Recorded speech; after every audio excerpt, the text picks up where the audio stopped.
This might be the last footage we ever see of Jack Galloway. Luckily, Lizzie and the family did see me again, so that's good. I've had this run on my bucket list ever since I discovered Downwind SUP was a thing, really. I used to kite out in the bay, and I just always really liked the idea of kind of setting off on a journey from somewhere like Old Harry Rocks over to Bournemouth Pier. So super pleased to have done it. That car park we started in is the National Trust car park right next to the Banks Arms pub. So if you are doing lift shares, it's a good place to stop for a beer afterwards. And as you can see, it's a flat offshore start, so for at least a kilometre I didn't get up onto foil. Now, hopefully one day I'll be good enough that I could just pop up on foil, whichever foil I'm using, and pump my way out to the wind line, but I wanted to make sure I saved energy. So it probably took just over a kilometre until the bumps were good enough to get on foil, which is why you do need a windy day for this run, because you're kind of relying on wind bumps to get up.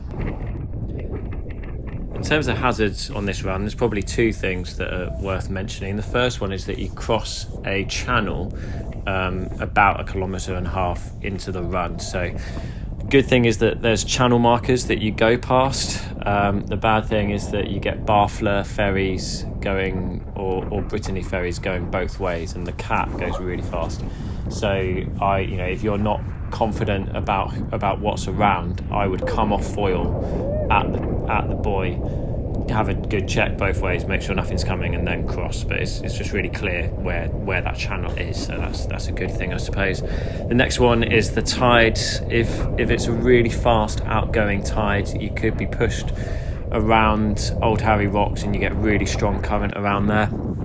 I went a couple of days later than this one, and it was quite a strong tide, and it certainly messed up the water a bit, but I didn't feel like I was going to get pushed round to Swanage, so that was a good thing. But it's definitely worth being aware of. I'd probably try and go on a slack tide to make that easier for yourself. Onto the foiling. As you'll have seen in the video here, it's an awesome run. A mix of wind bumps and swell coming towards Bournemouth Pier made for some really fast rides, and absolutely loved it. At the very start of the run, again kind of near that channel, the swell is wrapping into sandbanks, so it's kind of coming across you. So you want to be trying to ride the wind bumps and cutting out over the swell to make sure you keep heading towards the pier.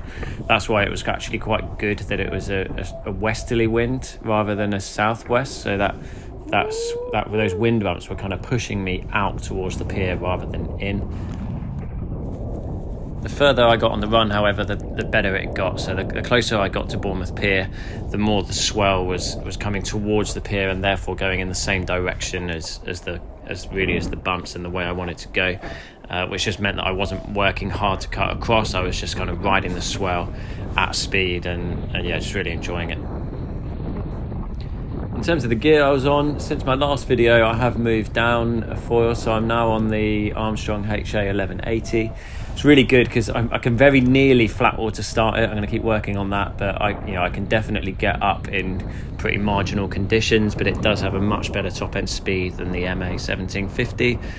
That said, with a run like today, I did feel like I needed a faster foil to keep up with the swell, so I kind of feel like I'm nearly ready to step down again. I've just got to get myself to commit and go for it, really. Also got myself a shiny new buoyancy aid, which I'm sure you can see quite easily there.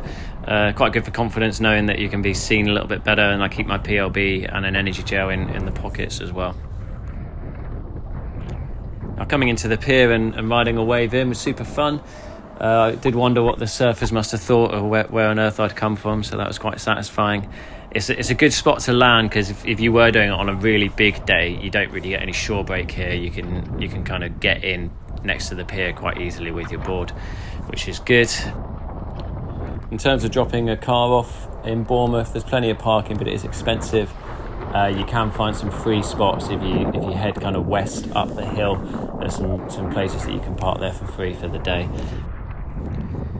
One negative of this run, now luckily I did have my very kind wife to drive me today, but if you do lift share, you're going on the chain ferry at least twice, which is just quite time consuming, but yeah, it's all part of the adventure, I suppose.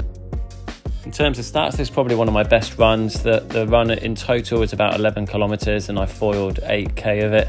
So pretty good going, definitely improving on that one. I hope you enjoyed this video. Give me a shout if you've got any questions, and hope you get out there and enjoy the run. Cheers.